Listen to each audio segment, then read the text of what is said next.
Bonjour et bienvenue dans le 52e épisode de Celle qui rêve de devenir écrivain. Celle qui rêve de devenir écrivain, c'est moi, Aurélia Horner, 39 ans, passionnée par l'écriture. Depuis quelques années, cette activité a pris tellement de place dans ma vie que je suis en cours de reconversion professionnelle pour devenir biographe. Par ailleurs, j'écris des romans, j'ai plusieurs projets en cours. Mais en ce moment, je me consacre essentiellement à l'écriture d'une comédie dramatique qui s'intitule provisoirement, et c'est le cas pour tous mes projets en cours d'écriture, essais comiques sur les hommes de ma vie. Pour m'aider à travailler mon texte, j'ai souscrit à un atelier d'écriture dans le cadre duquel j'ai été accompagnée pendant quelques mois par une éditrice. Le concept de ce podcast, une sorte de journal de bord dans lequel je m'enregistre spontanément pour partager avec vous mon travail, mon expérience, mes réflexions et mes humeurs autour de l'écriture. Dans cet épisode, je vous parle de concentration, de catégorie d'auteur, de la nécessité d'un texte, de la séance bonus de mon atelier d'écriture, de profondeur, de style, d'intrigue, de blocage, de ma formation de biographe et de bien d'autres choses. Tout de suite, retour en septembre 2023. Bonne écoute à vous! Le jeudi 28 septembre 2023. J'avais envie de me faire une belle grosse journée d'écriture, mais le chapitre 9, j'accroche, je trouve que c'est pas bien écrit, c'est flou, je sais pas ce que j'ai envie de dire, donc il faudrait que je réfléchisse. Mais là j'ai beaucoup de mal à me concentrer parce que il fait un temps radieux dehors et que je n'ai qu'une envie, c'est d'aller en profiter. Demain, je n'aurai pas le temps, j'ai une dernière séance d'atelier d'écriture, une séance qui n'était pas prévue, qui fait suite au bilan qu'on a fait de notre accompagnement avec l'éditrice. Comme il s'est avéré que la majorité du groupe était plus ou moins frustrée par cet accompagnement, il nous a été proposé une séance supplémentaire avec l'éditrice. Le vendredi 29 septembre 2023. De plus en plus, je suis persuadée qu'il y a deux sortes d'écrivains. Et j'en entends parler aussi de plus en plus. Il y a d'un côté les stylistes, de l'autre les conteurs. Certains arrivent à faire plus ou moins bien les deux en même temps, mais souvent on se place plus dans une catégorie ou une autre. Moi, je pense que je suis plus de la catégorie des conteurs. Et ce qui me pose un problème dans l'écriture de mon texte actuel, c'est que dans mon roman, finalement, il ne se passe pas énormément de choses. C'est une petite histoire avec des petites anecdotes. C'est juste que j'ai envie de dire plein de choses par rapport au parcours amoureux de mon personnage. J'ai beaucoup de choses à dire sur ce sujet-là. Mais je raconte pas non plus une histoire rocambolesque avec des rebondissements extraordinaires. Ça reste quand même assez minimaliste dans la mise en situation. Et là où ça me pose un problème, c'est que du coup, cette histoire, elle repose beaucoup sur le style. Et j'ai tendance à oublier le style pour ce que je veux raconter. Et donc, il y a des chapitres qui sont vraiment très en dessous d'autres. Et puis, je suis pas très inspirée aujourd'hui, je crois. J'ai quand même relu et corrigé 4 chapitres. J'en suis au chapitre 13. Les chapitres d'avant fonctionnent plus ou moins bien. En fait, j'ai un peu envie d'harmoniser mon texte pour qu'il y ait tous mes chapitres qui fonctionnent à peu près bien, que tous mes jalons soient posés. Et une fois que j'ai ça, il faudrait déjà que je relise tout et que j'améliore les chapitres qui sont en dessous des autres et qui ne marchent pas très bien. Soit parce qu'ils sont pas clairs, soit mal amenés, soit mal goupillés. Et une fois que j'ai à peu près harmonisé tout mon texte, pour que tout soit à peu près au même niveau, même si évidemment il y aura toujours des moments plus sympas que d'autres, à ce moment-là seulement, je réduis les chapitres trop longs. Pour l'instant, je suis encore dans les temps, parce que je suis censée avoir terminé ce travail le 31 octobre, donc ça me laisse un mois, même si dans ce mois, j'ai une semaine qui va être consacrée à ma formation de biographe, que je vais commencer le 9 octobre prochain. Donc à ce moment-là, je suis pas sûre que j'aurai tellement de temps de travailler sur mon texte. Je vais même peut-être devoir le mettre en pause à ce moment-là.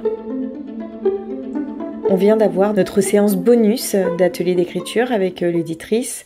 On n'était plus que 3 participants sur les 5. On a passé une bonne heure avec l'éditrice. Elle a pris un peu plus de temps. Elle nous a demandé plusieurs fois si on avait des questions. On a pu un peu lui dire aussi quels avaient été nos points de frustration. Avec le recul, moi je me rends compte qu'elle m'a quand même appris énormément de choses. Elle a beaucoup bossé sur mon texte. C'est sur moi qu'elle a pris le plus de notes. Donc oui, elle nous a redit des choses intéressantes ce soir. Et elle a éclairé des points que je ne voyais plus trop. Bon, moi j'ai eu l'impression qu'elle essayait de me convaincre qu'on avait fait beaucoup de travail ensemble. Ce qui est vrai. Bien sûr, je ne remets pas ça du tout en question. Seulement, moi j'aurais aimé aller plus loin. Voilà. Et ça, j'ai pas pu lui dire d'ailleurs. Là, c'est un peu à chaud, donc j'ai du mal à me rappeler de tout ce qu'elle m'a dit. L'essentiel, en fait, c'est qu'elle a conclu en disant que ce qui allait être notre moteur, et je pense que c'est le cas, c'est quelle est la nécessité de notre texte. Pourquoi c'est absolument nécessaire pour nous d'écrire ce texte. En gros, elle nous invitait à plonger à l'intérieur de nous. Et ça, ça me parle complètement. Là, en ce moment, d'ailleurs, je galère un peu parce que j'ai l'impression de rester trop en surface. C'est pour ça d'ailleurs qu'il y a des chapitres qui ne me plaisent pas. C'est qu'ils survolent, alors que j'ai le sentiment que je voudrais un peu plonger, que je voudrais aller voir plus en profondeur.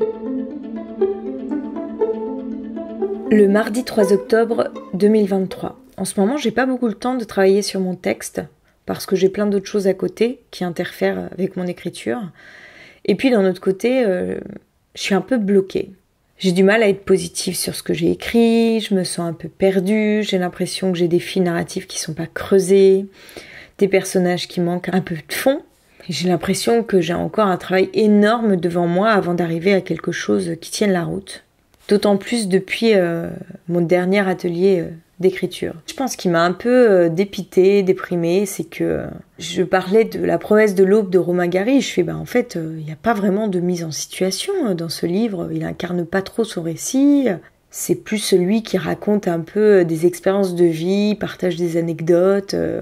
Ça me fait un peu penser à la manière dont moi j'écrivais mon roman au démarrage. Alors évidemment, c'est tellement mieux écrit que tout ce que j'ai pu faire jusqu'à présent, mais j'étais un peu partie sur ce mode-là. Et donc je dis, lui par exemple, il incarne pas les choses et ça marche quoi, donc c'est possible en gros de ne pas incarner les choses. Et en gros ce que l'éditrice me répond, c'est oui mais lui il nous embarque avec son style, c'est ce qui fait qu'on accroche. Ce qui me fait penser que mon style n'embarque pas, alors certes je me compare pas à Romain Gary, bien sûr que non, mais mon style il est pas suffisant pour embarquer un lecteur. C'est pourquoi il faut que j'incarne les choses. Il faut que je passe par des procédés plus classiques pour accrocher un lecteur, qui sont l'incarnation, la mise en situation de mes scènes, tout ça. Et j'avoue que cette petite chose m'a beaucoup touchée. Derrière, je me suis dit, mais est-ce que ça vaut le coup que je m'acharne sur cette histoire ? Peut-être que c'est un texte qui n'est pas à mon niveau, que je suis encore trop jeune dans l'écriture pour me lancer dans un récit de cette ampleur, du moins comme j'ai envie de le faire. Est-ce qu'il ne vaudrait pas mieux que je laisse de côté pour plus tard et que je reprenne quelque chose d'un peu plus à ma portée, comme mon roman de fantasy, ou que je me lance dans une romance, où là, l'intrigue compte plus que la manière de dire les choses, que la profondeur d'un texte.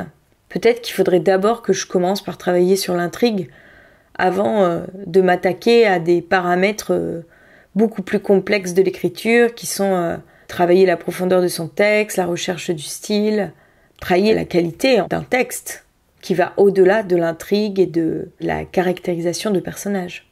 Je me suis attaquée à des projets peut-être un peu trop ambitieux par rapport à là où j'en étais dans l'écriture.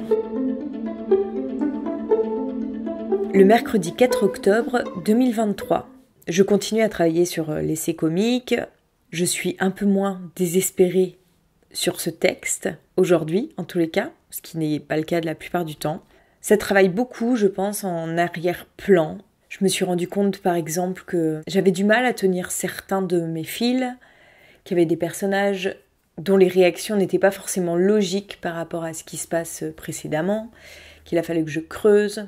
Donc j'y ai pas mal pensé ces derniers jours en arrière-plan, mais j'étais un peu bloquée dès que je me mettais à travailler sur mon texte.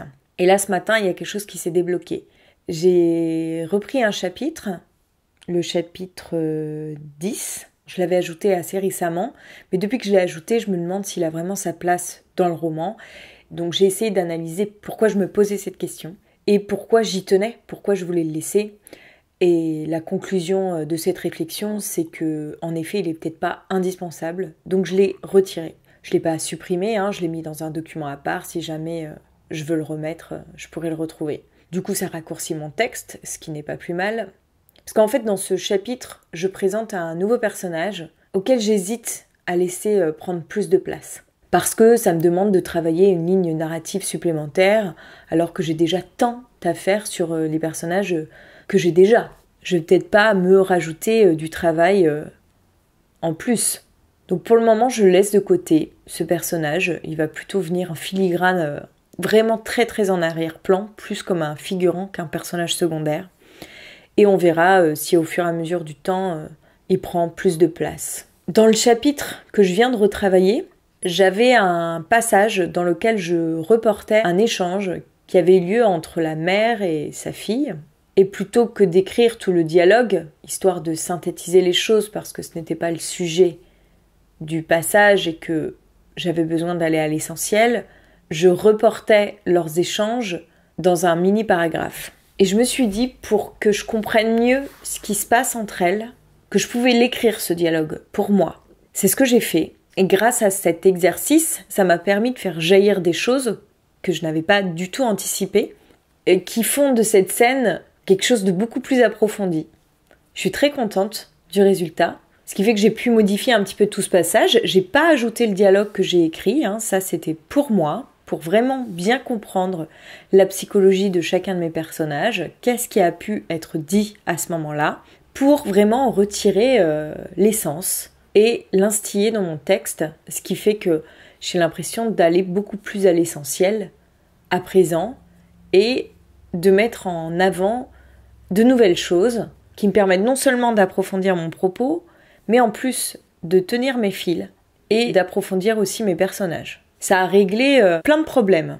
Donc c'est quelque chose que je vous conseille de faire lorsque vous reportez un échange sans le détailler dans le corps du récit parce que ça prendrait trop de place et que c'est pas forcément utile parce que c'est peut-être des choses que vous avez déjà dites en amont. Écrivez-le pour vous, pour vraiment vous imprégner de la logique de vos personnages. Parce qu'en fait, je sens que j'ai un personnage qui ne réagit pas comme il devrait réagir. Je pense que je l'ai pas assez travaillé, ce qui fait que sa réaction n'est pas en adéquation avec ce qui se passe. Et c'est ce qui fait, à mon avis, que je trouve que mon récit devient bancal à partir d'un certain moment. C'est là-dessus que je retravaille ces jours-ci. J'en suis au chapitre 11 sur 27. Et j'avance comme ça, c'est-à-dire que je fais beaucoup d'allers-retours, mais s'il y a quelque chose qui me va pas, je reprends en amont pour voir si tout fonctionne bien. Déjà, j'essaye de comprendre ce qui va pas.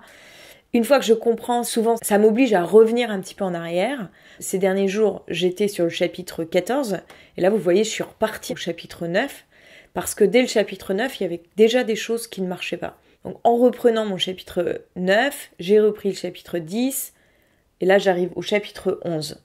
D'ailleurs, avant de reprendre le chapitre 11, je vais d'abord regarder mon document correction pour voir à peu près où j'en suis dans les corrections que je dois faire, celles que j'ai notées suite à ma dernière relecture. Je ne sais pas comment font les autres auteurs pour bien tenir tous les fils de leur roman.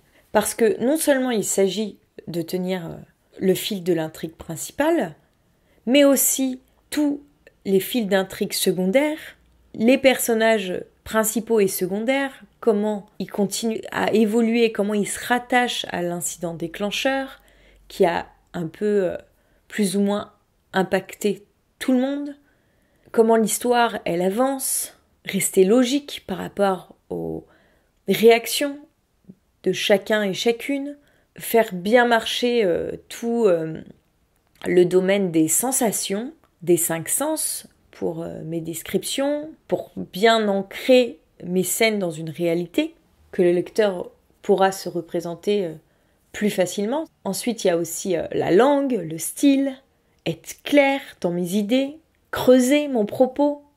S'il y a quelque chose qui n'est pas clair, essayer de comprendre pourquoi, qu'est-ce que j'ai voulu dire, aller plus loin, toujours plus loin dans la réflexion, tout en n'alourdissant pas mon texte.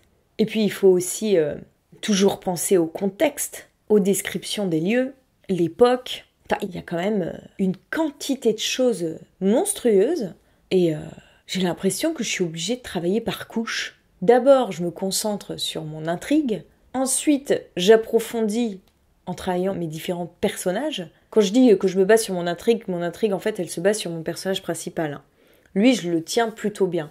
C'est les autres qui sont un peu plus difficiles à saisir. Puis ensuite, il va falloir que je revienne, comme j'ai fait pour mon chapitre 1. Mon chapitre 1, ce qui manquait au départ, c'était que c'était pas assez bien contextualisé.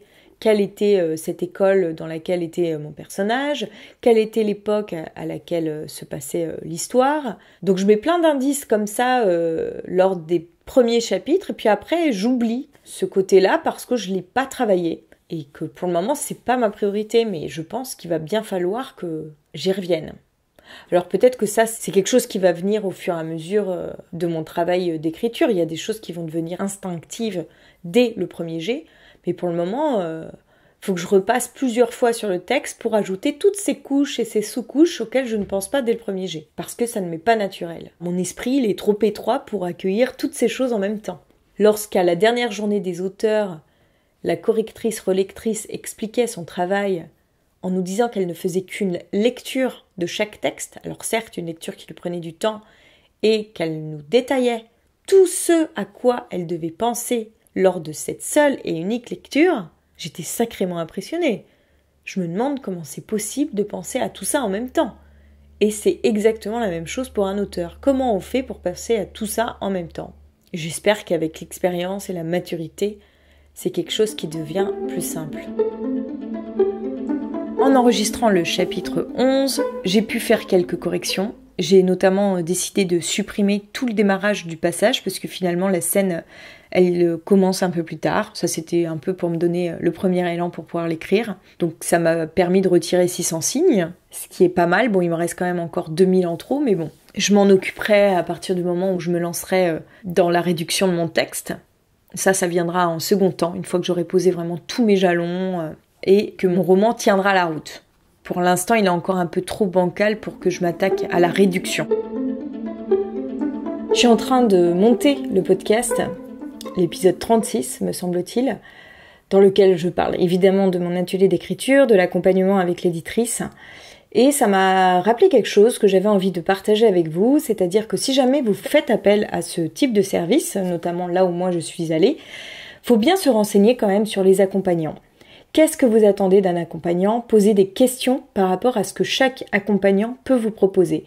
Moi, je savais pas trop à quoi m'attendre, je savais pas non plus ce que j'espérais, je savais vaguement ce dont j'avais besoin, ce dont j'avais envie, et puis comme c'était les accompagnants qui étaient censés choisir les textes avec lesquels ils avaient envie de travailler, je pensais pas qu'on avait tellement le choix. Bon, après, si dès le départ, j'avais vraiment pas eu le feeling parce que je m'étais sentie cassée ou que sais-je, j'aurais sans doute pu changer. Mais à la base, moi j'étais très contente que ce soit une éditrice, donc j'ai laissé tel quel, et puis je ne pensais pas que ça allait se passer de cette façon-là. Seulement, à la journée des auteurs, chacun parle de son expérience d'accompagnement, certains sont très satisfaits, je crois qu'il n'y en a pas comme moi qui sont aussi déçus. De tous les échanges que j'ai pu avoir avec les différentes personnes, j'ai l'impression que je suis la seule à avoir été si frustrée. Et quand je partageais ce que je vivais, ils me disaient « mais c'est pas normal, tu devrais dire quelque chose ». Tout le monde me disait à peu près sensiblement la même chose, c'est pour ça que j'ai fini par réagir et que ça a donné lieu à une séance supplémentaire. Et puis, je discutais notamment avec une femme qui, elle, a été accompagnée par une autrice un peu brute de décoffrage apparemment, et qui s'est retrouvée seule avec elle parce que lors du rendez-vous préparatoire, elle a fait des retours critiques sur les textes des uns et des autres, et apparemment plusieurs personnes du groupe se sont senties vexées, attaquées, ou que sais-je. Enfin, c'est toujours délicat de toute façon de recevoir des retours critiques, on n'est pas tous prêts à les entendre, et puis ça dépend de la manière dont ils sont formulés. Et apparemment, cette autrice n'hésite pas à dire les choses un peu cash. Ce qui fait que cette femme avec qui je parlais s'est retrouvée seule avec elle, avec un accompagnement extrêmement personnalisé pour le coup, extrêmement pointilleux, juste, ce qui fait qu'elle a bossé comme une dingue. Vers la fin de l'accompagnement, elle était sur les rotules. Elle n'en pouvait plus. Et donc, aujourd'hui, elle n'a pas été jusqu'au bout de l'année qui est destinée à la création de son manuscrit, qu'elle l'a déjà envoyé au service éditorial. Elle a tellement été poussée, c'était limite un peu trop pour elle, qu'elle a avancé très vite. Elle a eu des retours très précis, sur tous les points. Mais qu'est-ce que j'aurais aimé être accompagnée de cette façon. Alors, son livre est pas très épais, c'est un petit livre. C'est peut-être aussi pour ça qu'elle a réussi à l'amener à son terme plus vite que d'autres personnes. Et le service éditorial, on lui a dit qu'en gros, son texte était prêt à l'envoi en maison d'édition et on s'occupe même pour elle de l'envoi en maison d'édition. Ce qui est quand même plutôt bon signe pour la suite de l'aventure de ce texte. C'est génial, j'aimerais tellement qu'il m'arrive la même chose, mais j'y crois pas trop. Surtout, c'est assez exceptionnel que ça se passe de cette façon. C'est proposé en substance quand on nous présente l'atelier, mais c'est vraiment à titre exceptionnel, c'est bien signalé. Mais là où, quelque part, elle a eu plus de chance que les autres, c'est que elle a eu une autrice qui lui a donné des coups de pied aux fesses. Elle n'avait pas le choix que de bosser comme une dingue. Si j'avais bénéficié de ce genre d'accompagnement, je suis sûre que j'en serais beaucoup plus loin que là où je suis aujourd'hui. Alors je dis pas que j'ai rien appris, j'ai appris plein de choses, ça m'a donné plein d'outils qui vont venir agrémenter mon panel. Mais c'est vrai que j'avais une attente, j'espérais aller plus loin, plus rapidement que j'ai été avec l'Inde de Suraj. Et finalement, je me retrouve un peu confrontée aux mêmes difficultés, à la même peur de ne pas arriver au bout de ce texte. Et à la longue, ça devient lassant de ne pas savoir si un jour on va arriver à aboutir à un manuscrit. Et c'est pas parce que je suis perfectionniste que je dis ça, je le répète souvent, mais j'ai déjà envoyé l'Inde de Suraj en maison d'édition. Je me suis pas arrêtée à mon sentiment personnel comme quoi je pensais qu'il était peut-être pas abouti pour ne pas l'envoyer. Comme si c'était une excuse dont je me servais pour pas essayer de le soumettre. C'est juste que clairement, il est bancal dans ses fondations, l'Inde de Suraj. Donc c'est pour ça qu'aujourd'hui je considère qu'il n'est pas abouti. C'est pas parce que il y a encore des imperfections dans le style, c'est qu'il y a des éléments de base essentiels qui ne sont pas là, qu'il va falloir que je retravaille, notamment autour de l'enjeu de mon personnage, autour de la structure globale. Tout ce que je travaille aujourd'hui avec l'essai comique, c'est des choses qu'il va falloir que je travaille dans l'Inde de Suraj. J'espère juste qu'il n'est pas trop tard pour faire ça. Souvent, on dit qu'il y a des textes qui sont irrécupérables. J'ai tendance à penser que ce n'est pas vrai, que tout peut être récupéré, mais à quel prix ? Je n'en sais rien. Ça risque quand même d'être long, fastidieux, compliqué. Mais bon, c'est pas ça qui va m'empêcher de tenter le coup, Vu depuis le temps que je travaille sur ce texte, évidemment que je vais continuer. Mais voilà, c'est pour ça qu'aujourd'hui, je traverse quand même des grosses phases de creux, parce que quand je suis bloquée sur mon texte, parce que je ne sais pas comment tourner les choses, qu'un chapitre m'inspire pas, que je trouve mauvais, que je sais plus où j'en suis, il y a des moments où je perds un peu pied, et là, il y a toutes ces peurs qui ressurgissent et qui me mettent un peu plus la tête sous l'eau, avec l'incertitude totale de savoir s'il y aura un îlot pour me secourir d'ici quelques kilomètres, voire peut-être même une terre à vue, puisque je n'ai encore jamais abouti un texte qui puisse être publiable. Le mercredi 11 octobre 2023. Depuis lundi, j'ai commencé ma formation de biographe. C'est passionnant, c'est très intense. On est une dizaine d'élèves pour 2 professeurs. Lundi, on a commencé par travailler sur sa ligne de vie. C'est un outil qui est très utile en biographie, mais c'est aussi quelque chose qui peut servir pour un roman, pour faire le parcours d'un personnage. C'est une ligne que vous tracez sur une page, vous pouvez découper en tranches de 10 ans et vous marquez les événements marquants de votre vie ou de celle de votre personnage. Et ensuite, vous déterminez des périodes auxquelles vous pouvez mettre des titres. Et sur chaque période, vous pouvez écrire un petit texte littéraire qui résume un peu la période ou un fragment de vie issu de cette période. Donc ça, c'était très intéressant. Et hier, on a travaillé sur l'entretien biographique spécifiquement. Donc on a fait des exercices pratiques. J'ai raconté un épisode de ma vie à une personne qui s'est mise dans la peau d'une biographe. Et ensuite, ça a été à mon tour de faire la biographe. Et quelqu'un m'a raconté sa vie. Donc cet exercice a duré une demi-heure pour chaque entretien. C'est très chaud de prendre des notes pendant une demi-heure. Et puis après, il faut en faire jaillir un texte qui respecte la parole de la personne à qui on fait la biographie. C'est à la fois un travail humain, littéraire, ça rassemble tout ce que j'ai toujours aimé faire dans ma vie. C'est passionnant, hyper riche, hyper nourrissant, la pédagogie Je la trouve excellente. On n'est pas assise dans une salle à écouter la parole toute puissante d'un professeur. C'est très participatif. Il y a beaucoup d'exercices pratiques. Chacun a droit à la parole, sans que certains prennent plus de place que d'autres. Je suis pour l'instant, alors ça fait que 2 jours, mais on a déjà tellement fait plein de choses que j'ai l'impression que ça fait déjà quelques semaines que j'y suis. Je pense que ça va infuser dans mon écriture au fur et à mesure du temps. Pour l'instant, je m'en rends peut-être pas encore trop compte, c'est trop frais, mais il y a beaucoup de choses dont je vais pouvoir me resservir. Et puis en plus, ça confirme mon pressentiment dans le sens que, oui, en effet, la biographie, c'est un métier qui me plairait, que je pourrais exercer et qui pourrait me permettre de gagner ma vie avec l'écriture. La contrepartie de cette formation, c'est que j'ai pas tellement de temps d'écrire en ce moment. Déjà parce que je n'ai pas d'espace mental dédié. Ah voilà, lundi, j'étais toute excitée, c'était le premier jour. Mardi, j'étais préoccupée par des problèmes personnels. J'avais pas du tout la tête à ça. Aujourd'hui, je vais essayer d'écrire un peu, mais j'ai quoi, 1 heure devant moi. Ce qui est quand même pas grand-chose par rapport à mes 4 heures habituelles. Et quand je rentre le soir, je suis rincée, donc impossible d'envisager quoi que ce soit de ce côté-là. Le jeudi 12 octobre 2023, je viens de terminer le premier module de ma formation de biographe. C'était hyper riche, hyper intense. La méthodologie est topissime. Je n'ai rien à redire, que ce soit dans le côté humain, dans le cadre qui est posé. Justement, le cadre est extrêmement clair et c'est un élément essentiel parce que c'est quelque chose qu'on va devoir poser, nous, en tant que biographes aussi, avec les personnes dont on écrit les biographies. J'aurais énormément de choses à dire, mais bon, comme toujours, il me faut un petit peu de temps pour laisser infuser tout ça et pour pouvoir retransmettre ce que j'ai appris, surtout en ce qui concerne l'écriture.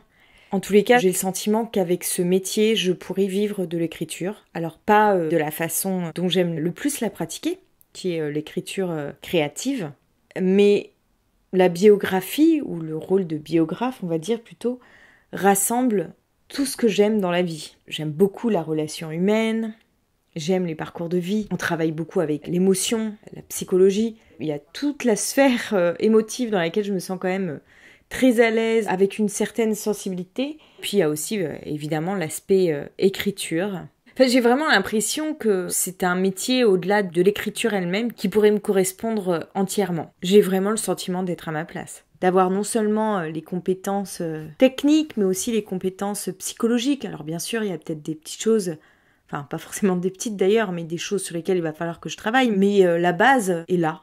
Et l'apport non négligeable qu'il peut y avoir en plus, en tous les cas, c'est tout ce que ça peut m'apporter dans mon travail autour de l'écriture créative à proprement parler. Parce que c'est clair que je me rends pas compte en fait à quel point ça peut transformer mon écriture. Mais je suis sûre que c'est pas anodin le travail que je vais faire avec la biographie. Bon, par contre, j'avais pas anticipé une chose, c'est que ça demande énormément de travail personnel, beaucoup plus que ce à quoi je m'attendais. Là, on a des devoirs, entre guillemets, à faire. Déjà, on doit commencer notre biographie dès maintenant. Il y a presque près de 3 entretiens à faire avec la personne, déjà.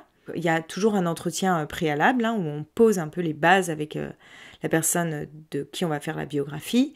Cet entretien nous permet d'établir un contrat pour qu'il y ait vraiment un engagement moral l'un vis-à-vis de l'autre. Et ensuite, il y a le premier entretien où là, on commence à rentrer dans le vif du sujet, la retranscription du premier entretien. L'idéal, c'est que le biographié, alors je vais dire comme ça, puisse relire ce qu'on a écrit du récit qui nous a livré lors du premier entretien, qu'on puisse peut-être faire des premières corrections vis-à-vis de ses retours, et peut-être du coup enchaîner sur un deuxième entretien et la retranscription sans forcément avoir fait un aller-retour. Et on a 1 mois pour faire ça. Alors, le deuxième entretien n'est peut-être pas indispensable, mais il faut quand même soumettre à nos formateurs entre 15 000 et 25 000 signes pour le 27 novembre, donc soit dans 1 mois. Ça peut aller très vite si je tombe sur quelqu'un de bavard, mais ça dépend aussi à quelle vitesse la mémoire ressurgit, ça dépend ce qu'il a envie de raconter. Voilà, donc moi je sais déjà la personne de qui je vais faire la biographie.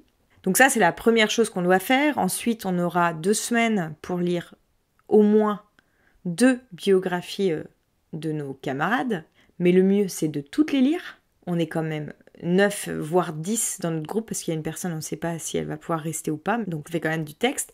Et puis la formatrice nous proposait de privilégier plutôt des lectures liées à la biographie, qui parlent en tous les cas de ce sujet-là, pour nous questionner sur la posture du biographe, sur le rôle du biographe, tout ce qui est en lien avec cette activité, et si possible, mais ça c'est facultatif, d'en faire des fiches de lecture. Alors ça c'est pareil, c'était quelque chose que je n'avais pas prévu. Déjà j'avais pas prévu de lire les biographies de mes camarades, mais bon en même temps ça me semble un peu logique qu'on en passe par là. Et puis en fait que ce soit quand même assez court dans le temps, parce que là notre module 2 a lieu début décembre. Je comprends en fait que les modules aient lieu tous les 2 mois, parce qu'entre chaque il faut qu'on ait le temps de prendre nos rendez-vous avec nos biographiés, d'organiser nos plannings de rencontres, de s'occuper de la retranscription. Donc je ne sais pas à quel point je vais arriver à gérer de front l'écriture de mon roman pour terminer quand même mon atelier d'écriture avec un manuscrit fini, et de l'autre côté mettre en place cette biographie. Mais en même temps ça peut être un bon travail de voir si j'arrive à mener de front un travail d'écriture créative et un travail d'écriture plus professionnel pour gagner ma vie dans ce cadre-là. Donc si je deviens biographe pour ne plus écrire de romans ou de livres de fiction à côté, bon, c'est pas le but, quoi. Mais peut-être que je vais devoir faire une pause dans mon écriture créative. En tous les cas, le temps de lancer mon activité professionnelle en tant que biographe. Je ne sais pas dans quelle mesure. Bon, tout ça, je vais le découvrir au fur et à mesure du temps. Et je vais continuer à partager mon expérience avec vous. C'est tout pour aujourd'hui. Si vous avez aimé cet épisode, n'hésitez pas à le partager autour de vous et à laisser un commentaire et des étoiles sur les plateformes qui le permettent. Vous pouvez également me le dire et m'envoyer un message via Instagram @AureliaHorner. Toutes les références sont dans la description de l'épisode. En attendant, on se retrouve la semaine prochaine, même jour, même lieu, même heure, vendredi à 18h sur votre plateforme d'écoute préférée pour la suite de mes aventures. Un grand merci pour votre écoute, bonne semaine à vous et à bientôt.